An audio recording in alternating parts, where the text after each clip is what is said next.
Assalamualaikum warahmatullahi wabarakatuh. Alhamdulillah wassalatu wassalamu ala rasulillah habibina sayyidina Muhammad bin Abdullah wa ala alihi wa ashabihi wa mawalah, amma ba'd. Kami cintai para perindu-perindu kemuliaan di dunia dan di akhirat. Ketahuilah bahwa di dalam membangun kemuliaan, baik itu kemuliaan di dunia ataupun di akhirat, di dalam diri, keluarga ataupun masyarakat, maka ada hal lain selain daripada niat yang sudah pernah kami sampaikan. Niat artinya, niat kemarin sudah kita jelaskan. Jadikanlah apa yang Anda lakukan adalah karena Allah Subhanahu wa Ta'ala, ingin disanjung oleh Allah dan Rasulullah. Maka di saat seperti itu menjadi sebab Anda dalam berusaha di dalam perkumpulan tersebut tidak pernah putus asa, akan tapi terus bersemangat dan tidak pernah henti. Kemudian yang kedua adalah membangun cinta. Membangun cinta di antara anggota sebelum membangun cinta kepada yang di luar. Mungkin Anda adalah sebuah tim dakwah, atau mungkin keluarga besar dalam sebuah perusahaan, atau apa saja. Maka agar kerja kita ini maksimal, maka yang perlu ditata terlebih dahulu adalah hati siapapun yang berada di dalamnya. Jika pejuang-pejuang dakwah adalah hati para pejuang dakwah, maka para pejuang dakwah harus senantiasa membangun cinta di antara mereka. Dan ini ada hubungannya yang pertama. Kalau sudah karena Allah, mudah membangun cinta, karena tujuannya adalah sampai kepada Allah. Maka membangun cinta adalah hal yang teramat penting di dalam kita membuat sebuah perkumpulan.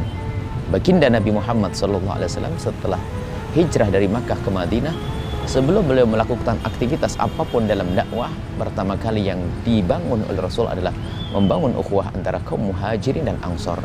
Karena dengan cinta ini adalah kekuatan. Kalau mustahil misalnya dalam peperangan atau dalam sebuah perjuangan, kita menyeru ke sana kemari tapi di dalamnya keropos tentang cinta, tidak akan dapatkan apa-apa. Dan tidak akan punya kekuatan kita. Karena bisa saja dengan hilangnya cinta, di antara kita mungkin saling menjatuhkan, saling ngiri, saling membenci dan mendendam, kemudian tidak saling tolong-menolong. Bagaimana bisa berhasil sebuah upaya jika kita tidak saling tolong-menolong? Dan tolong-menolong yang sesungguhnya akan terbangun jika di antara para pejuang adalah orang-orang yang benar-benar saling mencintai karena Allah Subhanahu wa Ta'ala. Nah, untuk membangun cinta ini yang pertama adalah untuk membangun cinta. Anda tim dakwah, Anda sebuah perkumpulan pengurus masjid atau yayasan, atau bahkan mohon maaf jika kita bicara lebih luas lagi, perkumpulan dalam organisasi masyarakat, maka biasakan untuk bangun cinta yang pertama adalah biasakan Anda untuk mendoakan siapapun yang bersama Anda dengan doa-doa kemuliaan, dan jadikan ini kewajiban sehari-hari Anda, dan jadikan ini hal yang terpenting di dalam kehidupan Anda. Sesama juru dakwah saling mendoakan.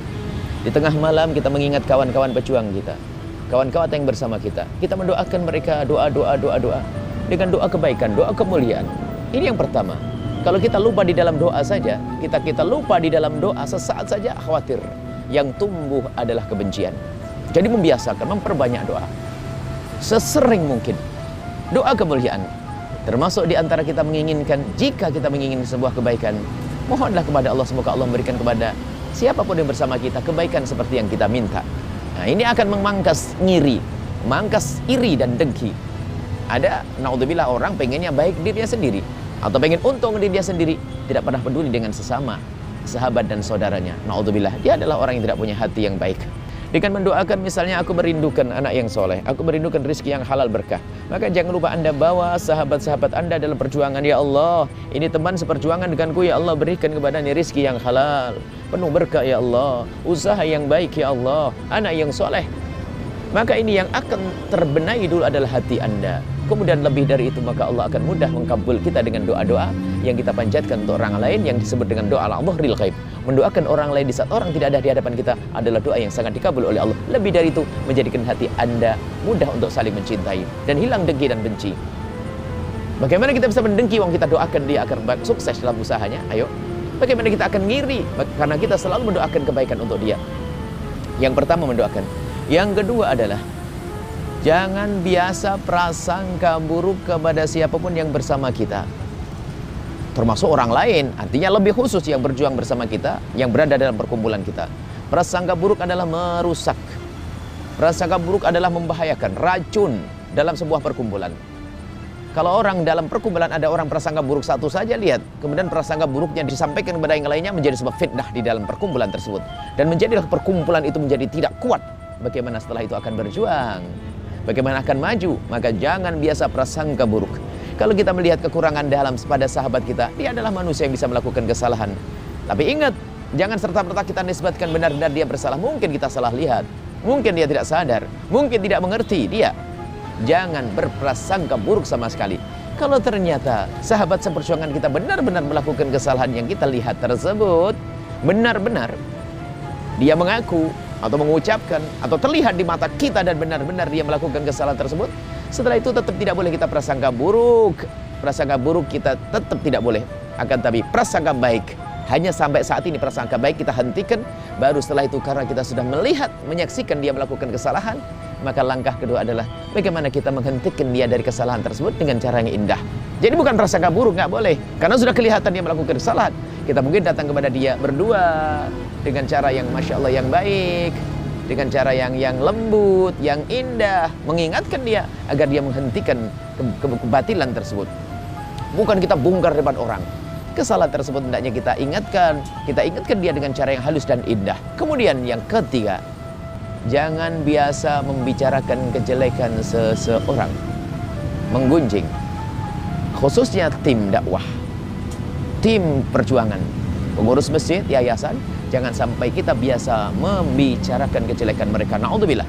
Kalau kita melihat kejelekan dia, kita mohon kepada Allah, ya Allah ampuni dia. Bukan bahan untuk kita gunjing, bukan bahan untuk kita sampaikan kepada yang lainnya. Dan awas, jika di tempat kita ini ada satu orang yang biasa menukil, memindah atau menceritakan kejelekan seseorang, maka dia adalah racun di dalam perkumpulan kita. Kalau tidak segera Anda singkirkan atau Anda hentikan, maka semuanya akan biasa mendengar kejelekan seseorang, membicarakan kemungkaran seseorang. Maka yang terjadi setelah itu apa? Mudah terjadi permusuhan sehingga hilanglah cinta. Maka tiga hal, ingat, untuk bangun cinta dalam sebuah perkumpulan. Yang pertama adalah bagaimana kita biasa mendoakan. Kemudian yang kedua, untuk bangun cinta, yang kedua adalah jangan berprasangka buruk sama sekali. Dan yang ketiga adalah jangan biasa membicarakan kejelekan orang-orang yang bersama kita dalam satu perjuangan. Dan juga jangan bicarakan kejelekan orang lain tentunya. Karena itu dilarang oleh Nabi Muhammad, namanya menggibah, gunjing, menghabiskan pahala, dan dosanya sangat besar di hadapan Allah Subhanahu wa taala. Semoga Allah menjadikan kita adalah hamba-hamba yang saling mencintai karena Allah, saling mencintai karena Allah, saling mencintai karena Allah. Sehingga apa? Berkumpulan saat ini adalah mukaddimah kita berkumpul kelak di surga bersama baginda Nabi Muhammad sallallahu alaihi wasallam. Wabillahi taufiq wal hidayah. Wassalamualaikum warahmatullahi wabarakatuh.